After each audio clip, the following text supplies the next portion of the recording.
আমরা আমাদের বন্ধু বান্ধব পরিচিতজনদের অথবা আপনজনদের একটা নির্দিষ্ট নামেই ডেকে থাকি। এতে নতুনত্ব কিছু নেই। তবে জানেন কি, জীবজগতের অন্যতম বুদ্ধিমান প্রাণী হাতিরাও কিন্তু তাদের দলের অন্য হাতিকে অথবা ছানাকে একটা নির্দিষ্ট নাম ধরে ডাকে। শুধু তাই নয়, এই হাতি বাবাজিকে যদি হাতিদের দেওয়ায় নির্দিষ্ট নাম ধরে ডাকা হয়, তাহলে কিন্তু জঙ্গলের অন্যান্য আওয়াজের মধ্যে থেকেও হাতি ঠিক নিজের নামটা শুনতে পায় এবং রীতিমতো সজাগ হয়ে ওঠে অথবা সাড়া দেয়। কেনিয়ার সাভানা হাতিদের নিয়ে গবেষণায় এই রকমই সমস্ত চমকপ্রদ তথ্য পাওয়া গেছে। হাতিরা কিভাবে নিজেদের নাম দেয় অথবা কি নাম দিয়ে ডাকাডাকি করে, এই সমস্ত কিছু জানতে হলে দেখতে হবে আজকের ভিডিওটা।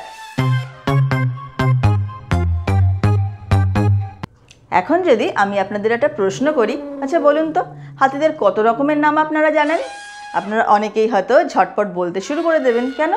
ভারতীয় রেলের স্পেশাল গার্ড ভোলু, অথবা আপ্পু, অথবা ডাম্বো, অথবা আদরিনী, অথবা দামু, ইত্যাদি ইত্যাদি আরও কত নাম।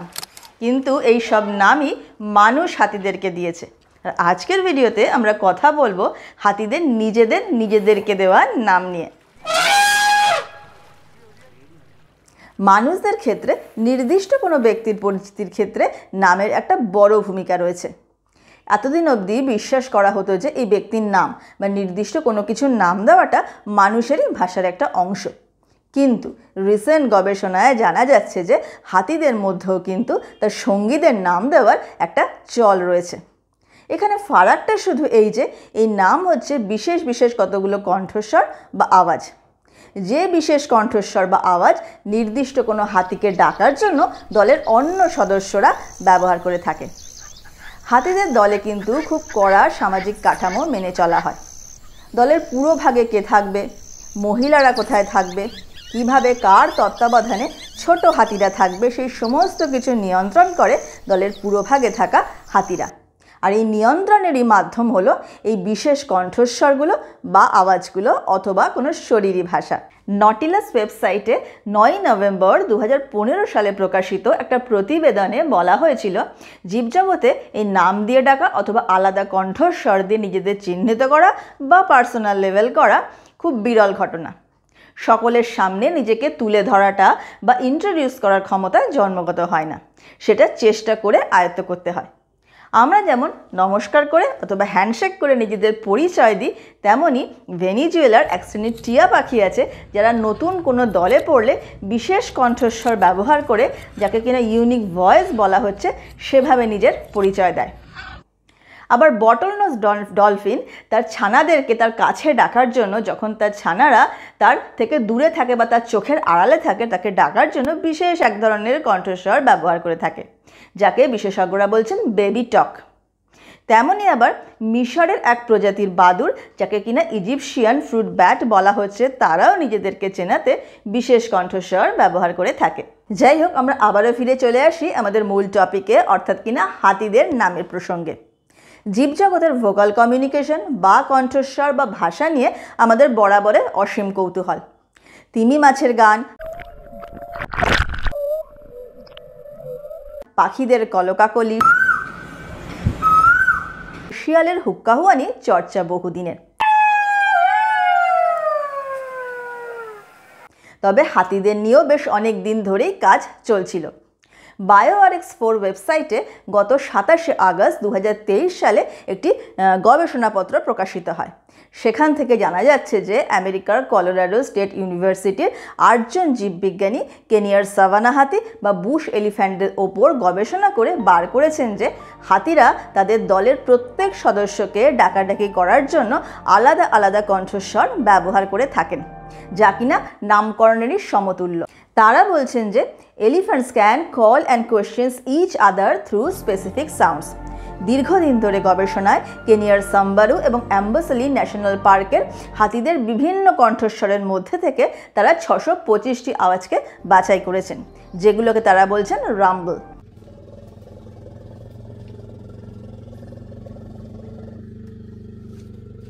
এর মধ্যে 597টি আওয়াজই হলো একই পারিবারিক গোষ্ঠীর বিভিন্ন সদস্যের।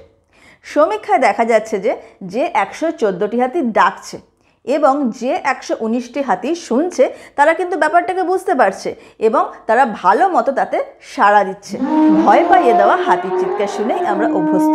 তবে এই চিৎকার ছাড়াও এমন শব্দ তরঙ্গের সাহায্যেও হাতিরা নিজেদের মধ্যে যোগাযোগ রাখতে পারে যা কিনা মানুষের কানে ধরাই পড়ে না।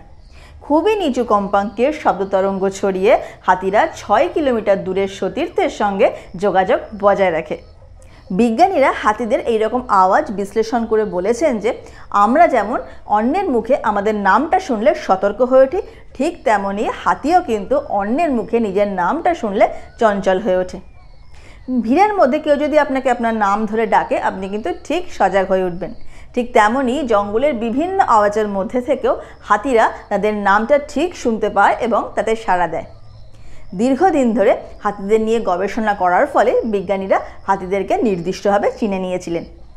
যেমন ধরুন 30টি পালের হাতির দলের মধ্যে একটি হাতি আছে খয়েরি রঙের। সেই হাতিটিকে দলের অন্যান্য সদস্যরা একটা নির্দিষ্ট কণ্ঠস্বর বা আওয়াজ ব্যবহার করে ডাকে, আর খয়েরি হাতিটি তাতে সাড়া দেয়। বিজ্ঞানীরা তাদের রেকর্ড করা বিভিন্ন রকম কণ্ঠস্বরের মধ্যে থেকে ওই বিশেষ কণ্ঠস্বরটি চালিয়ে দেখেছেন যে তাতে করে ওই খয়েরি হাতিটি কিন্তু চঞ্চল হয়ে উঠছে অথবা সজাগ হয়ে উঠছে, কিন্তু অন্য কোনো হাতি তাতে সাড়া দিচ্ছে না। এতে করে তারা নিশ্চিত হয়েছেন যে হাতিরা যখন দল বেঁধে এক জায়গা থেকে আরেক জায়গায় ঘোরে বা খাবারের সন্ধানে ঘুরে বেড়ায়, তখন দলের কোনো একটা সদস্য যদি দলছুট হয়ে যায় তাহলে দলের অন্যান্য সদস্যরা তার জন্য দেওয়া নির্দিষ্ট কণ্ঠস্বরটা ব্যবহার করে তাকে আবার ঠিক দলে ফিরিয়ে আনে। তবে এই নামসূচক কণ্ঠস্বরগুলোর অর্থ কি যাত্রাপ্রসাদ নাকি দামু, সেটা জানার কোনো উপায় নেই। হাতি, টিয়া পাখি বা ডলফিন নতুন পরিবেশে নতুন কণ্ঠস্বর ব্যবহার করতে পারলেও বা নাম দেওয়ার ক্ষমতা রাখলেও একটা বিষয় কিন্তু মানুষ সবার থেকে এগিয়ে, সেটা হলো আমরা যখন একসাথে কারোর সাথে আড্ডা দিতে বসি তখন আমরা আমাদের চোখের সামনে অনুপস্থিত ব্যক্তিটির সম্পর্কে স্বচ্ছন্দে কথা চালিয়ে যেতে পারি অথবা তার সম্পর্কে পরনিন্দা পরচর্চাও করতে পারি, যেটা কিনা জীবজগতের অন্য কোনো প্রাণী করতে পারে না।